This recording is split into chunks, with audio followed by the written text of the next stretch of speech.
Dr. Munzali Dantata, the Chairman of Board of Trustees of Federation of Tourism Associations of Nigeria (FTAN), has posited that tourism products are consumed at destination. He said this in Abuja during a chat with newsmen. Dr. Munzali Dantata. Your brief history, because we knew you were a lawyer. So what's the passion that took you to tourism? I am a lawyer by training. I went to Ahmadu Bello University from 1977 to 1980. Then I proceeded to law school and I was called to the bar in 1981. I took appointment briefly with the Minister of Justice of Kano State, but I resigned by the second year, and instead of starting a law practice, I delved into business, and my main business is tourism, and it all started with when I opened a travel agency called All States Travel and Tours Limited in Kano, and later moved to Abuja. So I would say by training I am a lawyer, and then by career I'm a tourism practitioner, and I've been in the industry for some 35 years or more. Now, tourism in Nigeria, what do you think should be our interest by now? Tourism is not doing as well as it should in Nigeria. We are so obsessed with the crude oil we are exporting. And for that matter, I don't need any apology for tourism, because there's no sector that is doing as well as it should, including manufacturing, and others. So the only Nigeria has boxed itself into a corner, and it's a mono economy relying on crude oil, and which has affected all the other sectors. And one of them is tourism, of course. So Nigeria is not among the leading tourism receiving countries in the world. And there are some countries, even if I don't go far, just here at home in Africa, like South Africa, they receive, tourism has a significant place in the economy, including Kenya, here in West Africa, Ghana, Senegal. So these are all countries that receive. Not to talk in the Middle East, you hear of Dubai making waves, and even though they are an oil-producing country, but tourism is their second foreign exchange earner, and which is the main business of Dubai itself in the United Arab Emirates.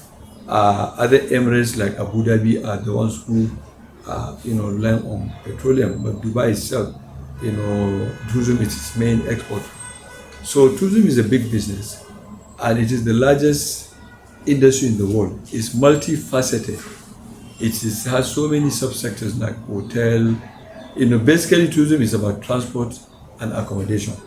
So you have airlines, you have the travel agents, they are all in tourism, and then you have the hotels, resorts, and even other businesses, restaurants. Everybody that makes money from the visitor who's called tourist is in the tourism industry. So even the banks, if they see tourists coming in to even change money, so they are also a stakeholder in tourism. As I said, even souvenir manufacturers and others. So it's a very big industry which delves into so many subsectors. But unfortunately, in Nigeria, it has never been properly appreciated. Nigeria has always had an alternative from the days of colonialism. The colonialists, they developed the tourism in Kenya, in Tanzania, and a host of other countries. But they never developed our tourism, because when they came here, we were so rich, we had resources that they were more interested, like granules, like cotton, like cocoa, palm oil, which they were exporting out of Nigeria. And all those I mentioned, Nigeria was number one, 100 years ago, in the export of these products. So they never had time to develop, or interest to develop tourism. So when we became independent, in 1960, we continue with the economy we inherited. So people like myself who developed interest in tourism, we were really very courageous. There are easier ways of making money, but we now, some have found ourselves in tourism, and it has always been our dream to put Nigeria on the tourism map. I am happy to tell you that I was privileged to be a member of the Presidential Council on Tourism about 22 years ago, when President Obasanjo developed interest in tourism, and he created what he called Presidential Council on Tourism. He had about 6 governors who came from states that have tourism potential, like Kano State, like Kaduna, Cross River, Lagos State, and then he had ministers who had something to do with tourism, like the Minister of Aviation, since 99% of tourists travel by plane. The Minister of FCT was there, and Minister of Culture and Tourism, of course. So, and then from the private sector, there are 3 of us, Mr. Budi Ibru, and then Dr. Franklin Adejuwon, who is the Commissioner of Tourism in Lagos State, and then there was myself, 22 years ago, representing the organized private sector. So we were sitting with the President of Nigeria as the chairman of that council, and then his vice president, Atiku, was the deputy chairman, and then the secretary of the council was, Mr. Ekaite, who was the SGF. So you can see it was a very high-powered, council, and we met quarterly, and throughout the 4 years of Obasanjo, we have met in Bauchi, we have met in Cross River, we have met in Lagos, we met in Kaduna, we have met several times in Abuja. So when Obasanjo left office, in 2007, the incoming administration did not continue that council. So I've heard, since, in the last administration of Buhari, talk about reviving that council. And even now, with this new administration, I've heard about talk about reviving that council. But I'll say that was, the height, the limit that tourism, went in this country, that it received attention at the highest level. Though, the council did not stay long enough to succeed. So I've literally spent my life in this industry, and now, when I thought, I've bowed out, as they say, the young shall grow. There are now younger people. I was now made chairman of the federation about 2 weeks ago of tourism, culture and tourism. The federation, which is an umbrella body. So I am very happy with that appointment, and I'll be willing, of course, to offer my advice to the new players, both in public and private sector. Now, what do we expect, and what do you want the Nigerian government to do, at least to put Nigeria on the map of tourism? Well, government should create the enabling environment. They should come up with policies, that will, promote the industry and which will make it profitable. There's a tourism master plan, which was also done by the same Obasanjo administration. And that master plan, I say, it has become comatose. I don't think it has ever implemented. It has been gathering dust on the shelf. Now that master plan is a master plan which is a roadmap. So we don't need to invent the wheel. Now any administration, including this one, all they need to do is pick up that roadmap, Nigerian Tourism Master Plan, which was done by consultants, foreign consultants, who were assisted by United Nations World Tourism Organization. And also the tourism policy of the federal government. So the federal government is the main driver. But we have 36 states in Nigeria. So that means you have 36 governments, the federal and the 36. Now the way tourism works is, tourism is consumed at the site, unlike tangible products. If any of our manufacturers produce, goods, they take them to the market. Sitting here in Abuja, I will enjoy products of Dangote, maybe cement or sugar or boa or Honeywell, or even buying a Japanese car. I may never have traveled to Japan. But in the case of tourism, you have to go to the factory to enjoy the product. And the factory is the destination. So sitting here, I am patronizing Japanese goods. I'm, having a Japanese computer. I'm having a Japanese car. But I cannot enjoy Japanese tourism. I have to go to Japan. The same way with Nigeria, if we market. So Nigeria then becomes the factory. So you have to come to the factory site to enjoy the product. So, and when a tourist comes to Nigeria, Nigeria is a country. So he has to go to one of the states in Nigeria. So if he comes to FCT, and he books into Transcorp Hilton, the Hilton are getting the money.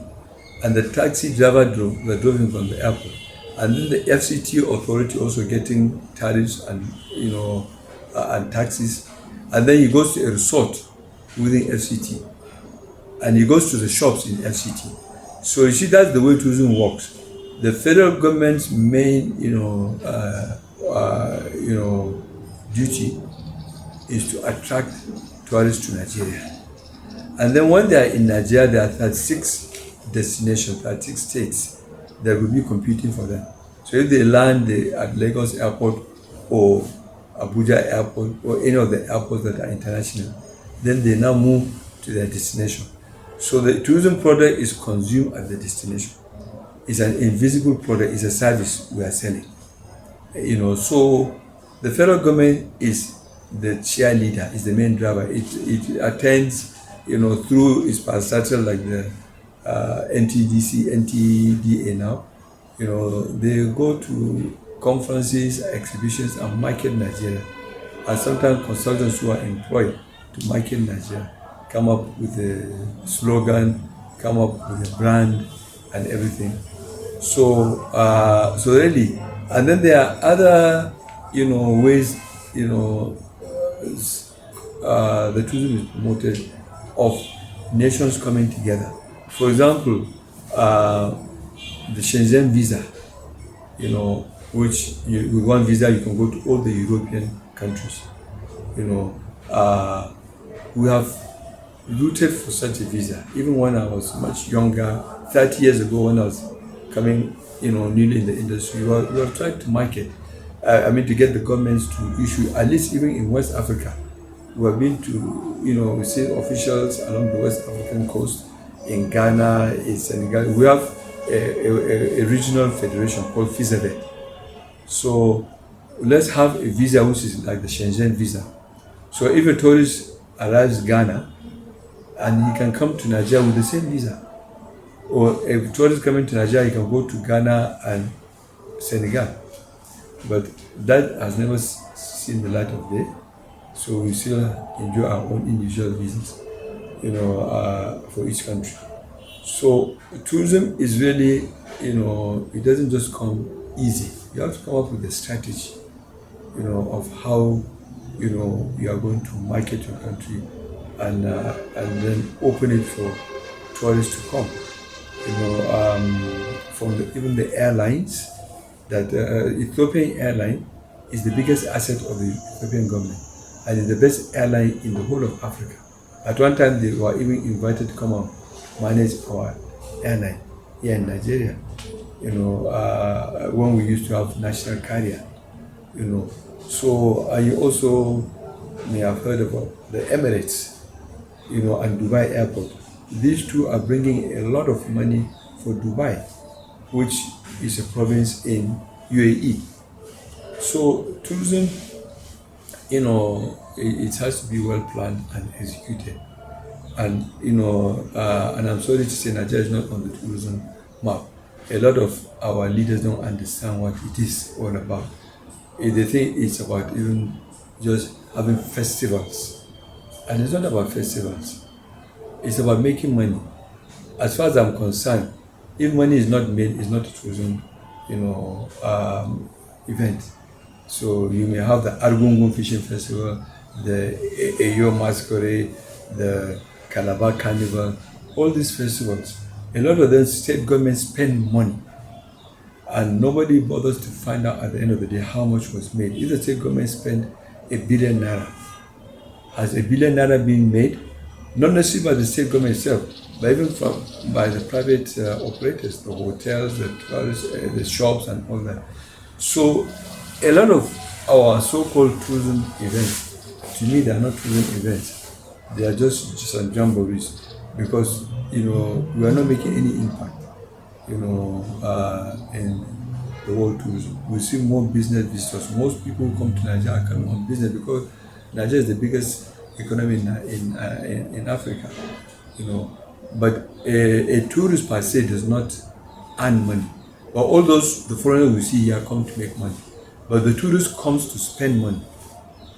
So he's loaded with money, he comes with money in his pocket, spends it, and